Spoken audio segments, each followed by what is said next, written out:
À 6h14, ouverture du kiosque d'Europe 1. Thomas Soto. Le kiosque d'Europe 1 avec Marion Calais pour les régions, Jean-Philippe Ballas pour la presse internationale, Axel de Tarlet, c'est l'écho, Eva Roch, c'est la télé. Bonjour à tous. Bonjour Thomas.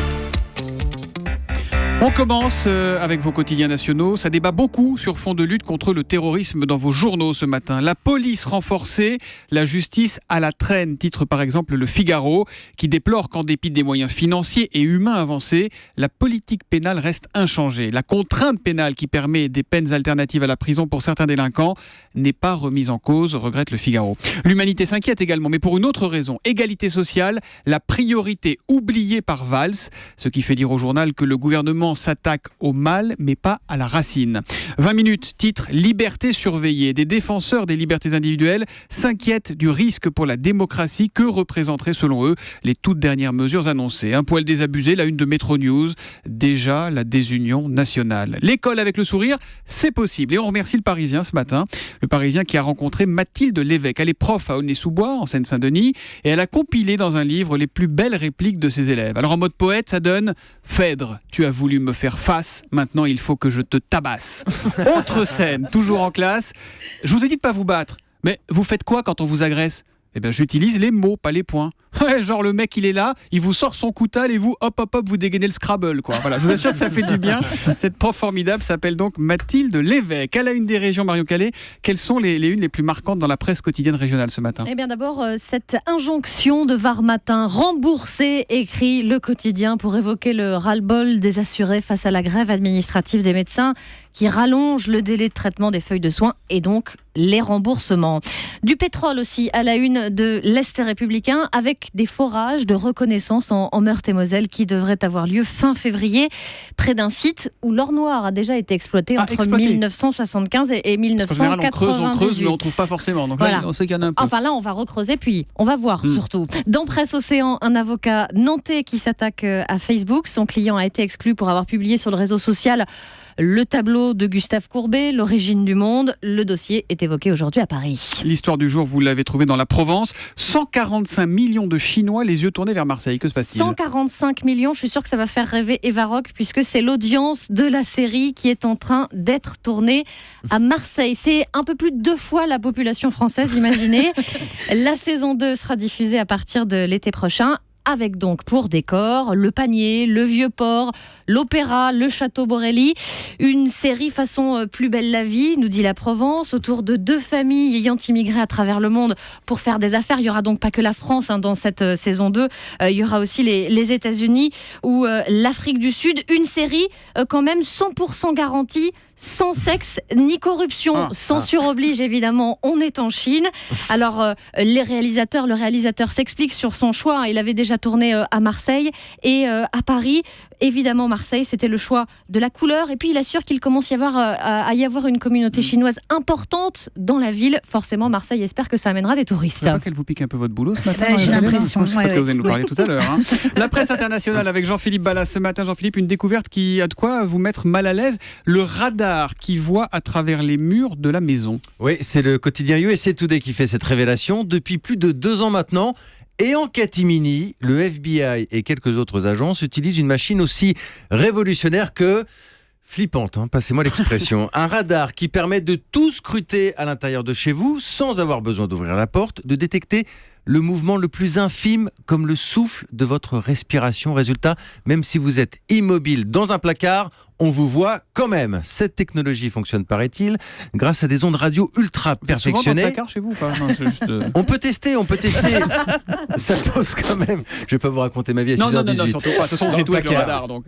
N'empêche que ce radar pose quand même quelques questions de droit et d'éthique. Parce que où on place le curseur entre l'espionnage utile à la sécurité du pays et l'abus de pouvoir, sans parler du voyeurisme malsain, on revient toujours au placard. Surtout, certaines associations américaines n'apprécient guère le goût du secret. Le problème, c'est pas tant que les autorités le fassent, dit un porte-parole, mais pas sans nous le dire, pas sans texte de loi explicite. Alors quand les policiers donnent des coups dans votre porte, par exemple, au moins on sait qu'ils sont là, on sait qu'ils essayent de regarder à l'intérieur et on peut éventuellement donner de la voix.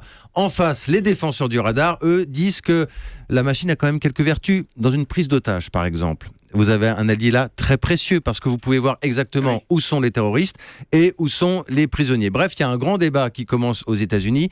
Allez, j'essaie de faire un peu d'humour à 6h19. Je vous dirais que pour voir à travers les murs, il faut un petit peu de transparence. C'est joli. La lutte antiterroriste avec la philosophie de Jean-Philippe Ballas, merveilleux. Ça vous laisse sans voix. Ça me laisse complètement sans voix, je suis scotché. Axel de Tarlé, à la une de l'Écho, quelles sont les marques automobiles préférées des Français? C'est sur le site internet de Challenge. Alors, attendez, on va peut-être faire un petit sondage. Eva Rock, c'est quoi? Alors, uniquement les grandes marques. Les grandes marques Françaises, c'est ça? Ah bah non, toutes les grandes marques en France. Quelle est votre Julie marque nous a dit préférée? Rolls tout à l'heure. Toyota. Ouais, moi aussi, Toyota. Bah non, Moi, c'est je pas dirais ça. entre les Français et les Allemands.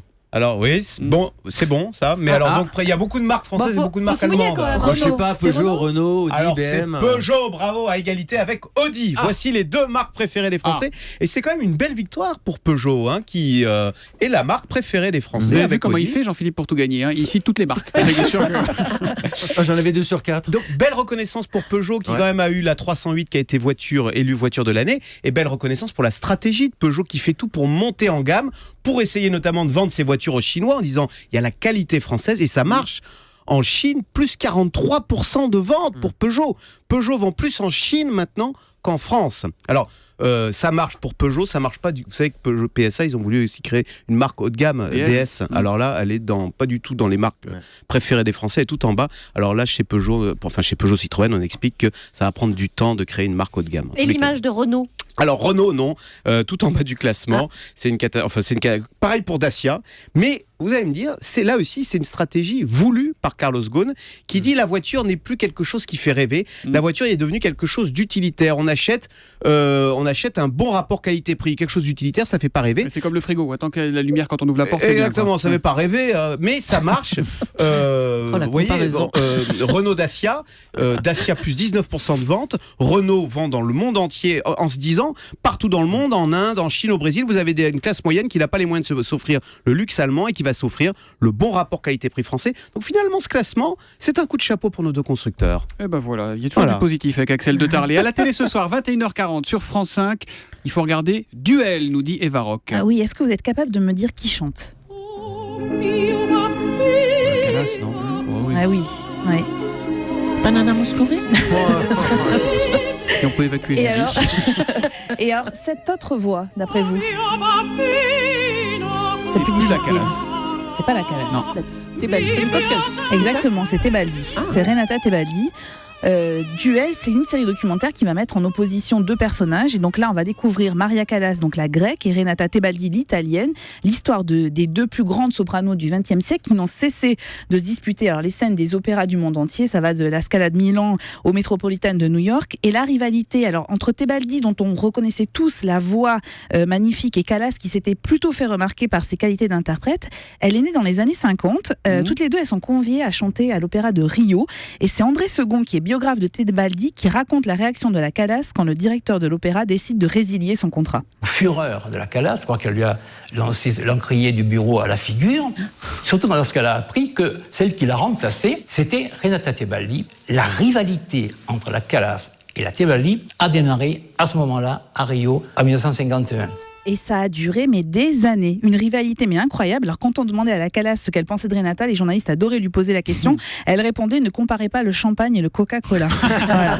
Et alors au poulailler du côté des spectateurs, l'affrontement aussi est de mise. L'écrivain Dominique Fernandez a assisté à des scènes incroyables. Il y avait les partisans de l'une et les partisans de l'autre. J'ai vu les partisans de la Callas, je crois, qui poussaient dans l'eau du canal, les partisans de Tebaldi. Et c'était vraiment virulent, exactement comme vous savez les supporters des équipes de foot aujourd'hui. Et... Voilà, Incroyable. deux divas qui vont finir par se réconcilier, comme le racontent les nombreux témoins de ce documentaire. D'ailleurs, il y a peut-être un peu trop de témoins, à mon sens. C'est le seul défaut du film. On aurait adoré entendre encore un peu plus ces deux voix exceptionnelles. Eh ben nous, on va en entendre un petit peu. Allons-y, la Calas, par exemple.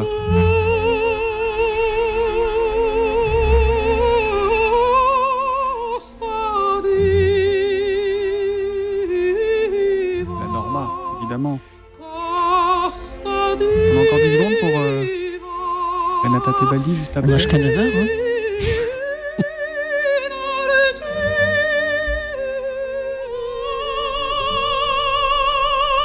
Madame Butterfly de Puccini.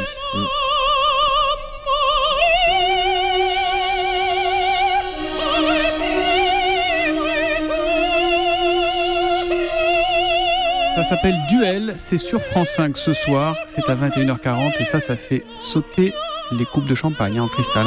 C'est pas la canette de coca qui va réagir à ça. C'est sûr. Rideau sur le kiosque. Europe 1, 6h24. Nous sommes le jeudi 22 janvier 2015. Un autre 22